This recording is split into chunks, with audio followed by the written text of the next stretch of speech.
এবার ফেনী থেকে বন্যার খবর জানাতে যোগ দিচ্ছেন সহকর্মী শফিকুজ্জামান রুবেল। রুবেল, বন্যার এখনকার বাস্তবতা জানাবেন, আর ত্রাণ তৎপরতা কেমন চলছে ফেনীতে?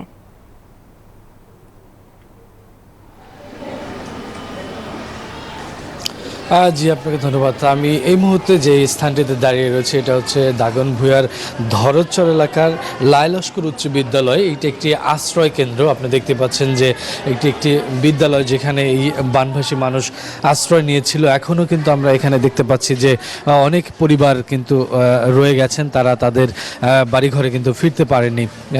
তারা বলছিলেন যে তাদের ঘরবাড়ি এখনও আসলে বাসযোগ্য হয়নি, এবং যদিও বাড়ি থেকে পানি নেমে গিয়েছে কিন্তু সেখানে পৌঁছানোর অবস্থা নেই। এই জন্য কিন্তু তারা এখনও এই আশ্রয় কেন্দ্রে রয়েছেন। আর ত্রাণ তৎপরতার কথা যদি বলি, ত্রাণ কিন্তু বিভিন্ন সংগঠন সরকারি বেসরকারিভাবে কিন্তু দেয়া শুরু হয়েছে, এবং সেখান থেকে যারা এই মোটামুটি মূল সড়কের আশেপাশে যে আশ্রয় কেন্দ্রগুলো রয়েছে সেই আশ্রয় কেন্দ্রে পর্যাপ্ত সুযোগ সুবিধা রয়েছে, কিন্তু ত্রাণ তৎপরতা রয়েছে, সেখানে পাচ্ছেন। কিন্তু মূল সমস্যা হচ্ছে যে আশ্রয় কেন্দ্রের বাইরে যারা যেতে পারেননি বা নিকটবর্তী কোনো বাসা বাড়িতে অবস্থান নিয়েছিলেন সে সকল মানুষগুলো এখনও পানিবন্দী রয়েছে।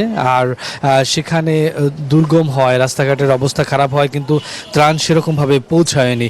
তা এছাড়া যদি একটু জানিয়ে রাখি যে আসলে ফেনীর যেই উপজেলাগুলো রয়েছে, বিশেষ করে ফেনীর পরশুরাম, ছাগলনাইয়া, ফুলগাজী, সেখানে পানি মোটামুটি নেমে গিয়েছে।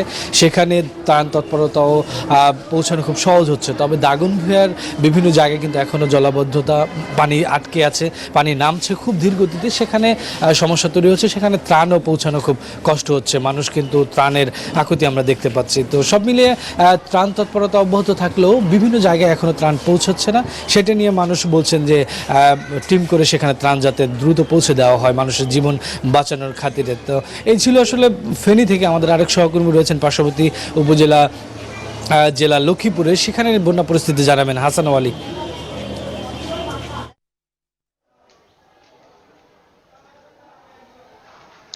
রুবেল, আপনাকে ধন্যবাদ। আমি এই মুহূর্তে রয়েছি লক্ষ্মীপুরের রামগতি উপজেলার চরবাদাম ইউনিয়নের একটি আশ্রয় কেন্দ্রে, যে আশ্রয় কেন্দ্রটিতে প্রায় 500-র বেশি মানুষ এই মুহূর্তে অবস্থান করছেন, এবং আমি যেখানে রয়েছি এখানে মূলত রান্নাবান্নার কাজ চলছে। বেশিরভাগ সময় আসলে শুকনো খাবার খেয়ে তাদেরকে কাটাতে হচ্ছে যারা মূলত আশ্রয় কেন্দ্রে রয়েছেন। ব্যক্তিগত উদ্যোগে, স্থানীয় মানুষের উদ্যোগে কিছু রান্না হচ্ছে। কি রান্না মূলত আপনারা এখানে করছেন আজকে? আমরা প্রতিদিন 3 বেলায় খাবার আয়োজন করি, সাধারণত মোরগ দিয়ে আলু ভাত। কাদের উদ্যোগে? এটা সামাজিক সংগঠন আছে, রাজনৈতিক কিছু সংগঠন আছে, সাধারণ মানুষের উদ্যোগে। যেমনটা আসলে বলছিলেন যে তারা চেষ্টা করছে এলাকার মানুষ যারা মূলত ভালো অবস্থানে রয়েছেন, একটু শুকনো জায়গায় রয়েছেন, অন্যান্যরা যাতে খেতে পারেন সেরকম। এই আশ্রয় কেন্দ্রে কিন্তু আমরা দেখছি যেরকম যারা এসেছেন আসলে একেবারে ঘর বাড়ি ছেড়ে তারা কিন্তু তাদের শেষ সম্বল গবাদি পশুও নিয়ে এসেছেন। গরু যেমন রয়েছে, ছাগল, ভেড়া, মহিষ নিয়ে কিন্তু এসেছেন। এবং এখন যেহেতু একটু শুকনো এই আশ্রয় কেন্দ্র এই জায়গাটিতে কিন্তু সেটি রাস্তায় সেটিকে বিভিন্ন খাবার তারা দিচ্ছেন। আমি যদি দেখাই পশ্চিম চর কলাকোপা হাজিপাড়া যেই সরকারি প্রাথমিক বিদ্যালয় ও বহুমুখী দুর্যোগ আশ্রয় কেন্দ্র, এখানে দেখেন অনেক মানুষের চাহনি, সেটি কিন্তু আসলে তারা অপেক্ষা করছেন, যে আসলে খাবারের জন্য অপেক্ষা করছেন। তাদের যে দুশ্চিন্তা যে কখন আসলে ঘরে ফিরবেন সেই দুশ্চিন্তার মধ্যেও কিন্তু তারা রয়েছেন। অনেক নারী রয়েছেন, শিশু রয়েছেন। আমরা আসলে নেটওয়ার্কজনিত কারণে ভেতরে থেকে লাইভটি দিতে পারিনি। সেখানে কিন্তু অনেক গর্ভবতী নারীও রয়েছেন, তারা কিন্তু একেবারে একটি খুবই খারাপ অবস্থার মধ্যে রয়েছেন। যেহেতু এখানে মূল খাবারেরই সংকট, সেখানে অন্যান্য যে সুযোগ সুবিধা, ওষুধ সহ অন্যান্য যে উপকরণ সেটি কিন্তু আসলে একেবারেই পাওয়া যাচ্ছে না। একেবারে মানবেতর অবস্থার মধ্যেই কিন্তু আছেন। তারপরেও যেহেতু আশ্রয় কেন্দ্রে আছেন, আশেপাশের মানুষ কিন্তু তাদের জন্য খাওয়ানোর ব্যবস্থাটুকু অন্তত করছেন। এই ছিল আমার কাছে লক্ষ্মীপুরের রামগতি এলাকার আশ্রয় কেন্দ্র থেকে লাইবা।